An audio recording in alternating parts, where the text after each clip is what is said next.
Adonai Studios presents an Esenam Drah lived experience.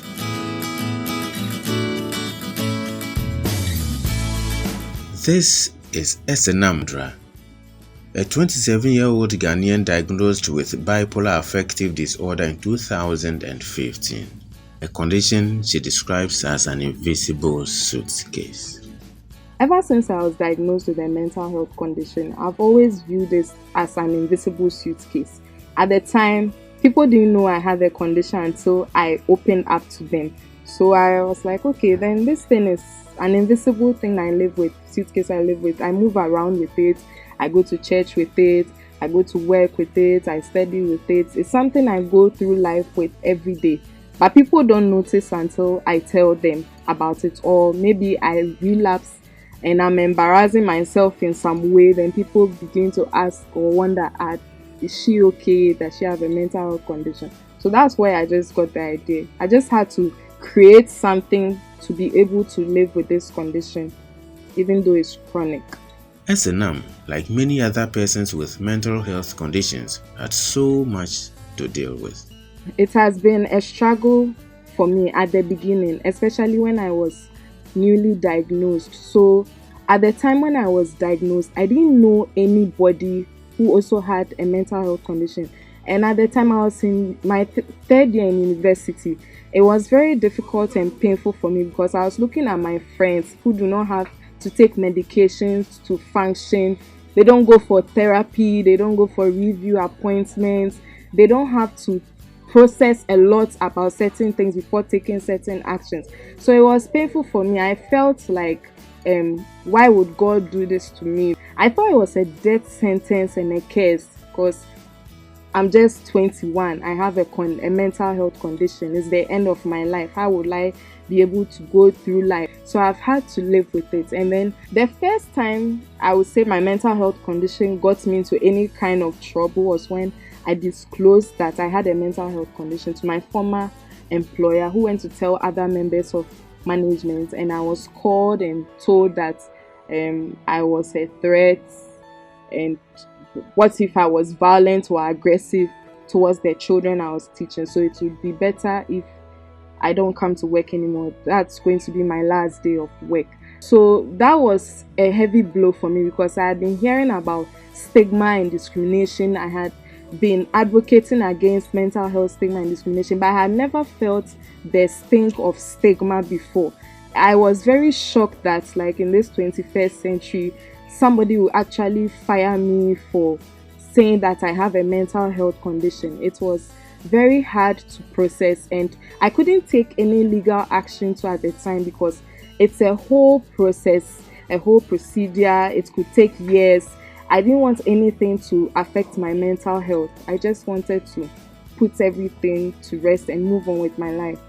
Despite the many challenges that come with living with a mental health condition, Esenam says her condition has been a source of great blessing to her. It has changed me. I always say that the first 20 years of my life have not been very productive or successful as compared to the 21st to now my 27th year living with the condition, because this condition has really taught me a lot. It has taught me how to be emotionally strong.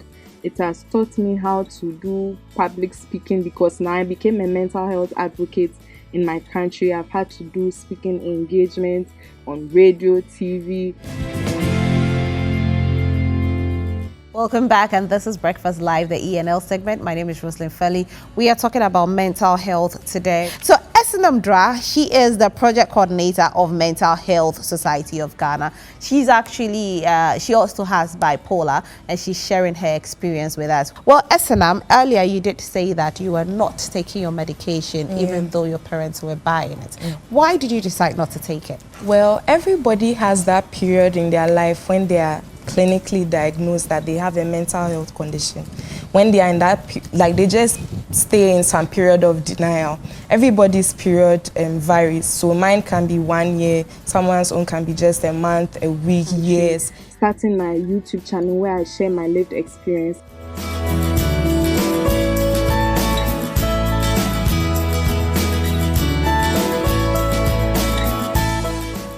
Hi guys, welcome back to my YouTube channel, All Things Bipolar Disorder.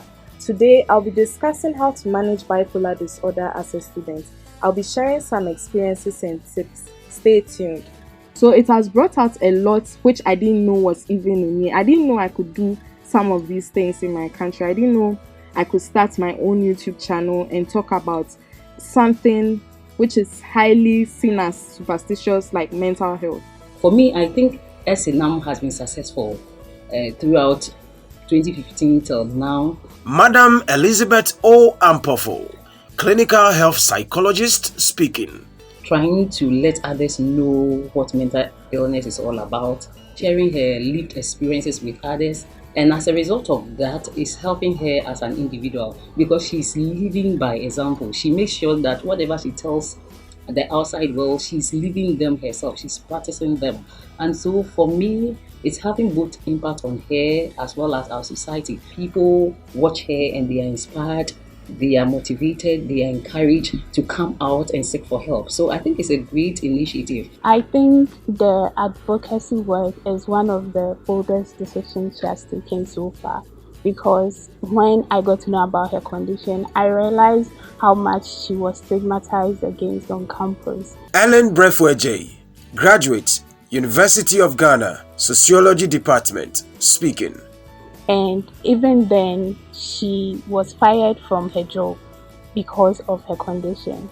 So I decided to do a research on working women living with mental health stigma. I chose working women because she was fired from her job and I felt a lot of women are going through the same thing. So why don't I focus on this category of people and research on? I just wanted to know more about them and what they go through because of their condition. I believe it's a powerful document that, if published, it could cause a positive change which will make life better for people living with mental health stigma, especially women who are the more vulnerable in the society. The chronic lifelong condition of bipolar, her invisible suitcase, is the least of Esenam's worries. She is confident of a great future and is very passionate about helping others with mental health conditions. I'm very hopeful that even though I live with a chronic, lifelong condition, I am going to be more successful. I'm going to thrive. I'm going to survive. I'm going to have all the things that I've always wanted to do. I don't like to look at it from bipolar disorder as a lifelong chronic condition. I don't think about the lifelong aspects. I don't even think about it that it's a chronic illness. I just think about it that, oh, it's an invisible suitcase. I have to deal with it. If I keep my suitcase, like if I take my medications all the time, regularly, I note my triggers and my stresses.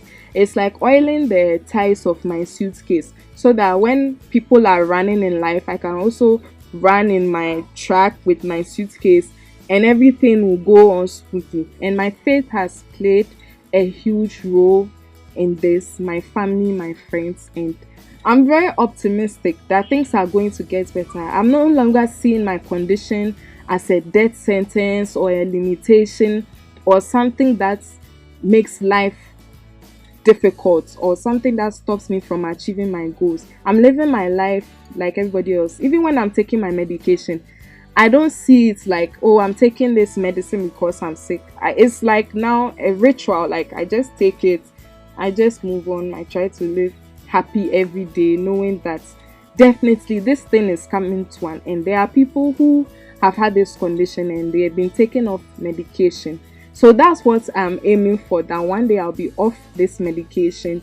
And even if I no longer have to take this medication anymore to live healthy, I will still be an advocate for mental health issues, because the World Health Organization estimates that 1 in 4 people experience a mental health condition in their lifetime. So every year more people will be diagnosed, and now that COVID-19 pandemic has also hit, there are more people who are exhibiting more symptoms of mental health conditions. So the job is never done. We just have to keep advocating for people like this, and so that when people are newly diagnosed, they will not go through some challenges and tough times like some of us did.